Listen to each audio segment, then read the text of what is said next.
Friends, आपलं शोभास किचनमध्ये खूप खूप स्वागत. आज बनवते आपण डाळीपासून लाडू. तर ही एक वाटी मी घेतली होती.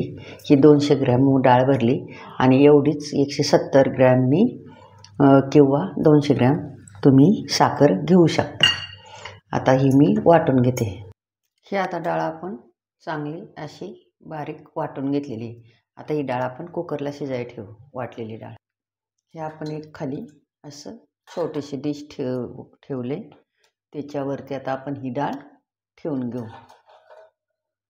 याच्यावरती एक झाकण ठेवायचं आपल्याला.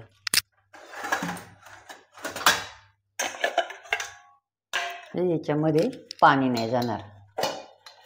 हे असं एक झाकण ठेवले.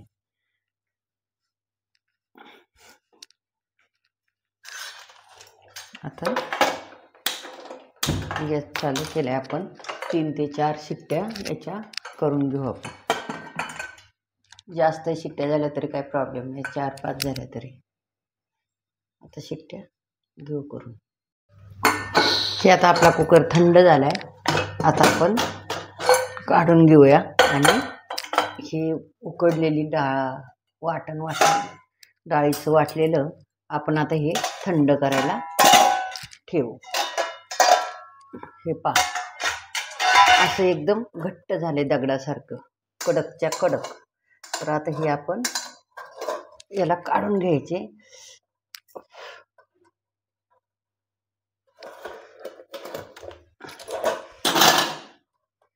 ते पॅक बसले. हे पहा, आता आपण काढून घेतले आणि हे थंड करायला ठेवू. आता थंड झालं. हे काय करायचं आता, हे असं तुकडे करून थंड करायला ठेवायचं आपल्याला सगळे एका ताटात. हे पहा, आणि आता याचं चांगलं थंड झालं का मग आपण याचं परत असं पूर्ण प्लेन करून घ्यायचं. आपण थंड झाल्याच्या नंतर मिक्सरला फिरवलं तरी चालतं. हे पहा, आता हे थंड करायला ठेवून देऊ. हे पहा, आता आपले हे थंड झाले.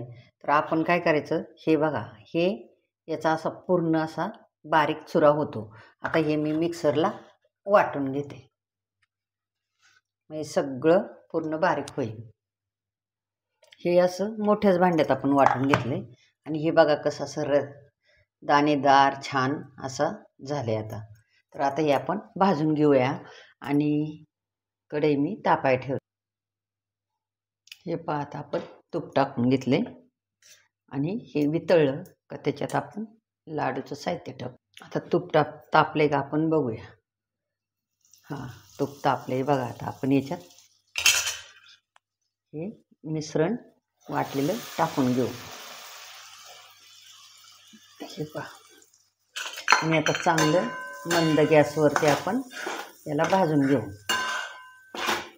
छानपैकी.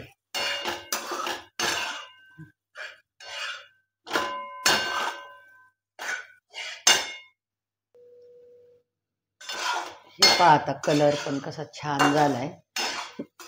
आणि मी सांगताना विसरले एक तुम्हाला, याच्यामध्ये मी डाळताना थोडीशी हळदी टाकली होती कलर चांगला येण्यासाठी.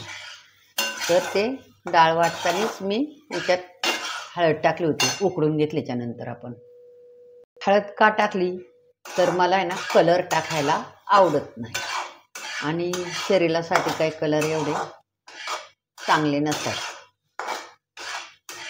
त्यामुळं मी हळदीचा वापर करते, कारण आपण हळद तर नेहमी सगळ्या जेवणात वापरतो ना, म्हणून. आता हे झालंय तर कसं ओळखायचं आपण, हे काय करायचं, याचे 2-3 कण असे घ्यायचे आणि टेस्ट करून बघायचे. पिठळ वगैरे लागते का नाही ते बघायचं. आणि असा त्याचा स्वादच खमंग लागतोय. त्यामुळं आपलं ही भाजी तयार आहे असं समजायचं. आणि आता याच्यामध्ये मी दुसरं राहिलेलं आपण असंच भाजून घेऊ. हे खूप छान भाजले. हे आता आपलं काढून ठेवते मी भाजून झालेलं आपलं एका ताटामध्ये. आणि राहिलेलं मिश्रण परत आपण बाकीचं भाजून घेऊ.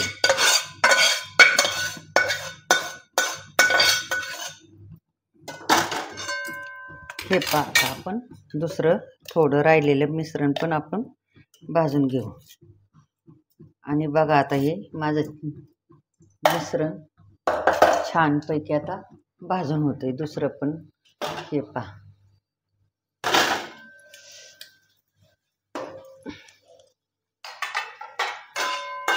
गॅस मंद करायचा. मंद गॅसवरतीच भाजले बरं का मी. लागतो थोडा वेळ पण छान भाजले जातं मंद गॅसवरती. हे पहा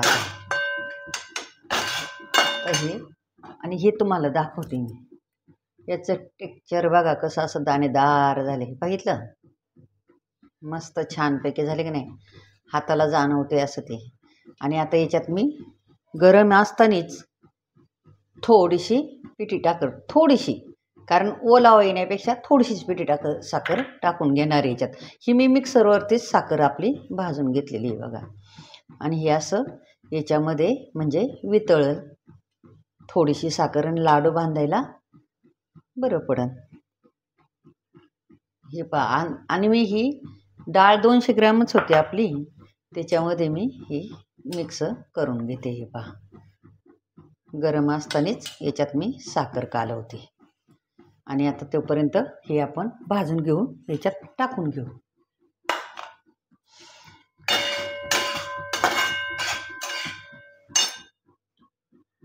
आता हे पण भाजून घेऊ. हे आपलं भाजून झालेलं आहे. आता मी काढून घेतो.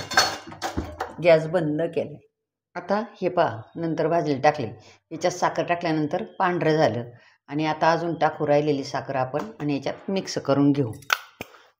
आणि नंतर आपण पुढं काय करायचं ते बघूया. हे पहा विलायची आपण आता याच्यात टाकून घेऊ.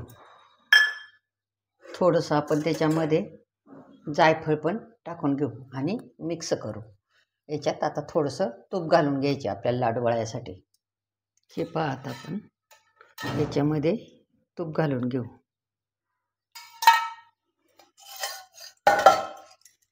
हे मिक्स करून घेऊ आणि चांगलं. आणि लाडू आपण बांधून घेऊ. हे पहा हे लाडू तुमचे 15 दिवससुद्धा खराब नाही होणार, कारण याच्यात पाण्याचा अंश हा प्रकार राहिलेलाच नाही आहे. आणि आता हे याचे लाडू बांधायचे नंतर आपण. हे पहा आता आपण तूप भरपूर टाकले आणि आता आपण याचे लाडू बांधून घेऊ. बघा हे आता असे लाडू वाळतात. हे वाटतात जरा कोरडे पण खायला एकदम टेस्टी आणि अप्रतिम लाडू होतात, कारण हे याच्यात तुपाचा वापर छानपैकी भरपूर झालेला आहे. आणि असं मस्त रवेदार लागणार खायला, एकच नंबर. बघा हे लाडू आपले 15 दिवससुद्धा वरती राहू शकतात तरी खराब नाही होणार. हे बघा कसे लाडू वळलाय.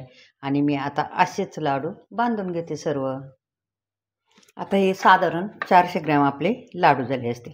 आता मी हे दाखवते तोडून कसे झाल्यात ते. याला तूप थोडं जादा लागतं, बाकीच्याला पाकातल्या याला तूप लागत नाही जास्त. तर हे आता आपले असे करून तयार आहे गणपती बाप्पासाठी नैवेद्य. सर्वांनी या प्रसाद घ्यायला. आणि आपले लाडू आता तयार आहे. बघा कसे वाटले ते मी फोडून दाखवते. एकदम असे दाणेदार रवाळ असे आपले लाडू तयार आहे. सर्वांनी प्रसाद घ्यायला या. बाय. आणि लाईक शेअर सबस्क्राईब करा. थँक्यू.